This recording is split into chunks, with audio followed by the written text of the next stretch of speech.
నేను ట్యాక్స్ కట్టి పిల్లలు ₹1,00,000 ఫీ కట్టి అయినా చదువు రాకపోతే ఏం చేస్తున్నట్టు నువ్వు? మరి ట్రాఫిక్ సరిగ్గా లేకపోతే ఏం చేస్తున్నట్టు? పబ్లిక్ ట్రాన్స్పోర్ట్ లేకపోతే ఏం చేస్తున్నట్టు?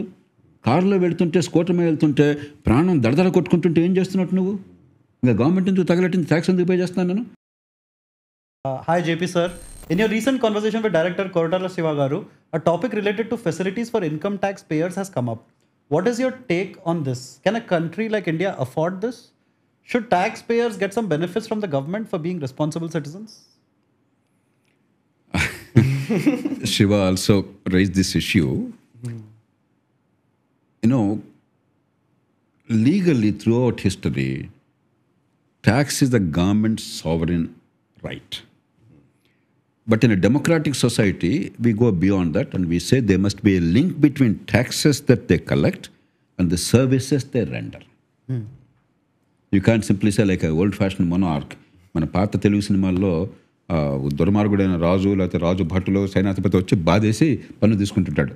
వేదలు పాపం పంట పండదు, దుర్భిక్షంలో ఉన్నారు అని కూడా కొట్టి చంపి నగల్లాగేసి చేసుకుంటుంటాడు.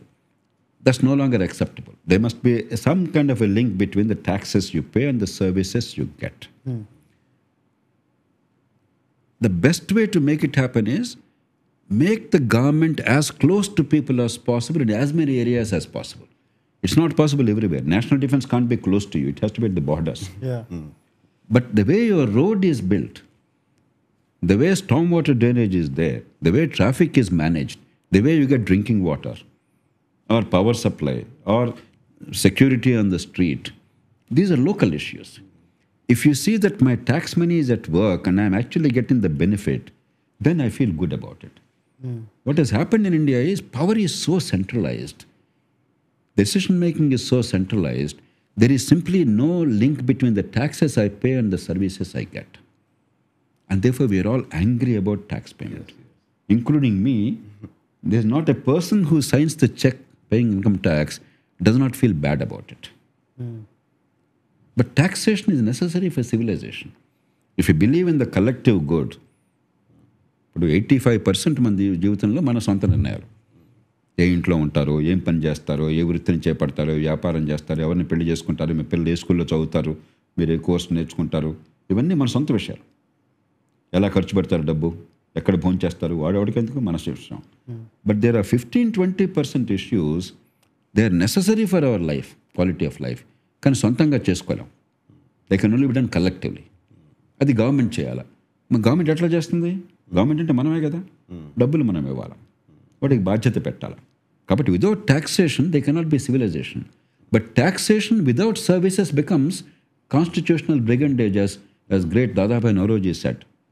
ఆయన ఆ రోజుల్లో పుస్తకం రాస్తూ poverty and unBritish rule of India అని చెప్పి 1850s పుస్తకం రాసి ఆయన అన్నాడు, ఇట్ ఈస్ కాన్స్టిట్యూషనల్ బ్రిగండేజ్ అన్నాడు.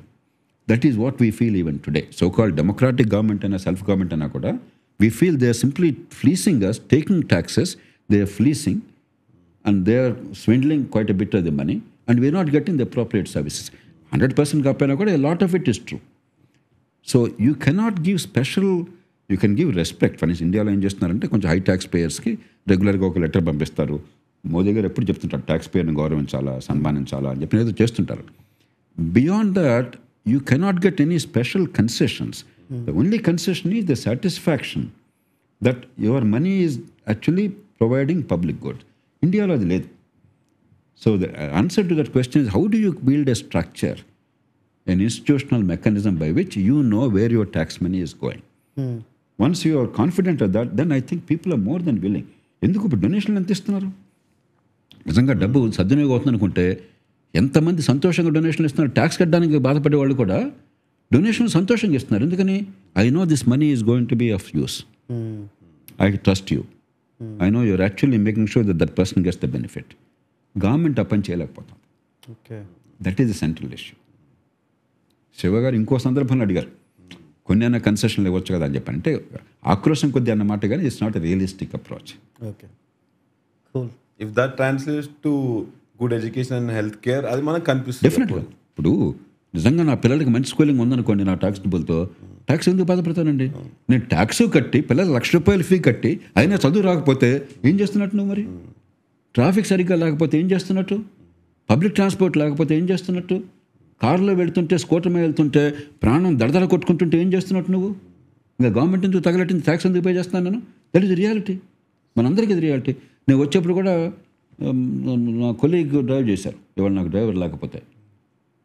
నేను వర్షిత్కి చెప్పాను, స్లోగా వెళ్ళినా 5 నిమిషాలు ఆలస్యం పర్లేదు. ఎందుకని? ఈ దేశంలో ఏమవుతుందో నాకు తెలుసు కాబట్టి. మనం అంత భయపడుతుంటే రోడ్డు మీద వెళ్ళినప్పుడు how can you be happy? Tax payer ఎందుకు కడుతున్నాను? వాడు బలవంతంగా వసూలు చేస్తున్నాడు, కట్టకపోతే జైల్లో పెడతాడు, పెనాల్టీ వేస్తాడు కాబట్టి కడుతున్నాను, కానీ సంతోషంగా కట్టట్లా. That is the problem.